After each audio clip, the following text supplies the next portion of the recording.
안녕하세요. 반갑습니다. 말씀을 사모하는 여러분, 오늘도 말씀과 더불어 삶을 진지하게 그리고 깊이 그리고 평안한 삶으로 삶을 살아가시는 여러분 되시기를 바랍니다.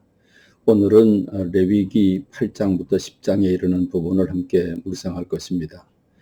여러분은 이 8장부터 10장 부분을 읽으면서 또 한 번의 약간 짜증 같은 것을 낼 수 있을 겁니다.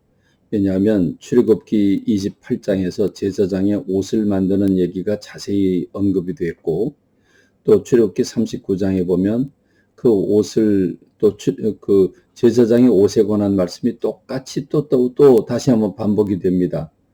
그랬는데 제사장에 관한 부분이 지금 레위기 8장에서 또 한 번 언급이 됩니다.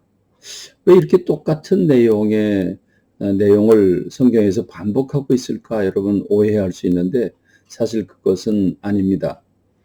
출애굽기 28장에 나오는 부분은 성막의 설계도를 설명하면서 제사장의 옷은 이렇게 만들어야 된다라고 하는 그 설계, 다시 말하면 제단에 관한 부분이었죠.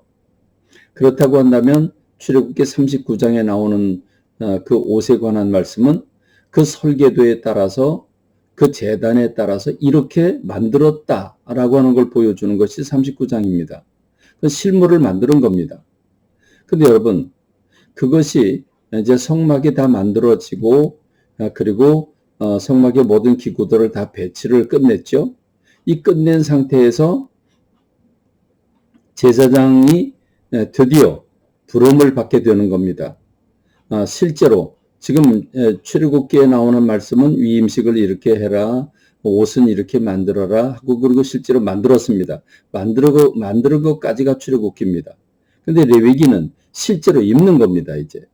그래서 제사장들이 8장에 위임식이 나오는데 물로 씻고 옷을 입히고 관유를 바르고 속죄 제사를 통해서 정결 예식을 하고 오른 귓불이 또 손과 발가락에 피를 바릅니다. 그래서 너희는 하나님의 사람들이다. 하나님의 음성만 듣고 하나님의 일만 하고 하나님이 가라고 하는 것만 가라라고 하는 하나님의 것이 되었다고 하는 것을 보여줍니다. 위임식이 무엇입니까? 위임입니다. 제사장은 이제 자기네 것이 아니라 하나님의 것이라고 하는 걸 보여주고 있는 겁니다.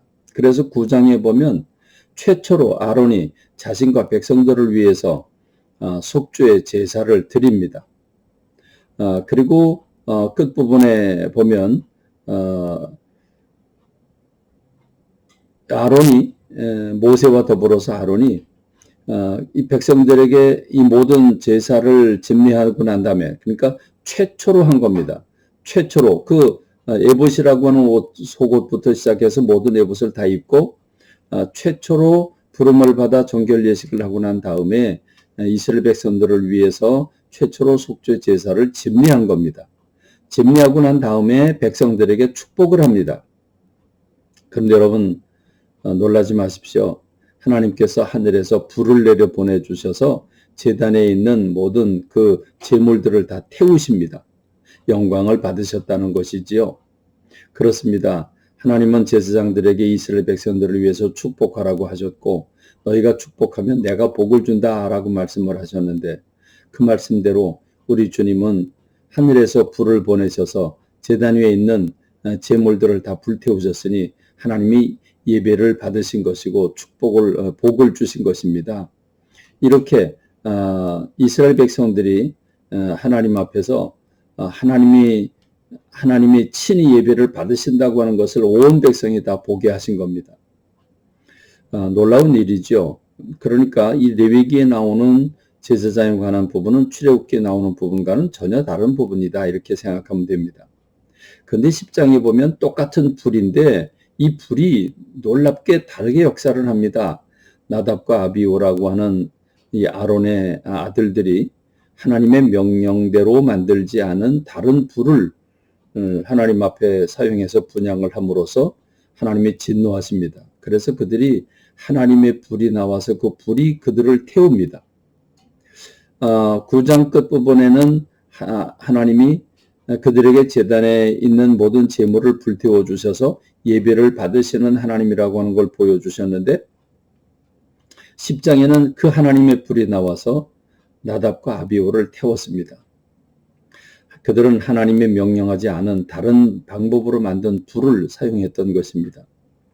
하나님은 이렇게 말씀하시죠. 나는 나를 가까이 하는 자 중에서 내 거룩함을 나타내겠고 온 백성 앞에서 내 영광을 나타내리라 했습니다.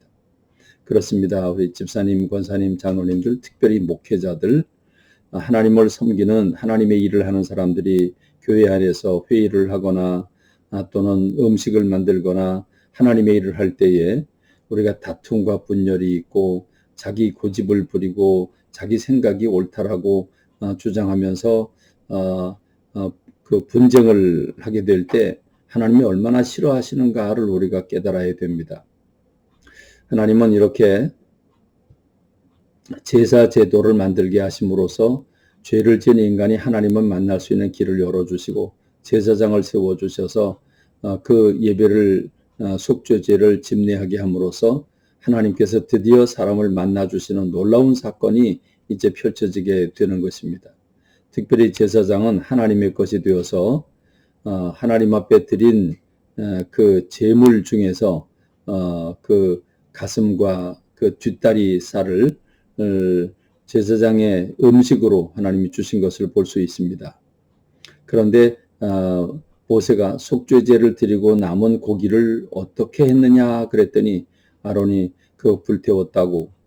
그거는 먹어야 되는 거지 불태워야 되는 것이 아닌데 너희들이 어찌 그렇게 했느냐 그랬더니 지금 나답과 아비후가 죽었는데 우리가 그 음식을 먹을 수 있는 그 상황이 아니지 않느냐 그랬더니 모세가 그걸 충분히 이해를 했다는 말씀이 나오는데 그만큼 하나님께서는 하나님이 세우신 질서와 하나님의 말씀하신 것들을 소중히 여기는 하나님이십니다. 오늘 우리가 하나님의 일을 하면서 정말 하나님의 마음에 합한 자가 되고 우리가 신중히 행동하며 성결과 거룩함을 드러내는 주의 일꾼들이 되고 하나님의 일을 하는 저와 여러분이 되기를 간절히 소망합니다. 오늘 말씀했습니다. 감사합니다. 오늘 하루 주 안에서 평강하고 승리하시는 복된 하루가 되시기를 바랍니다. 감사합니다.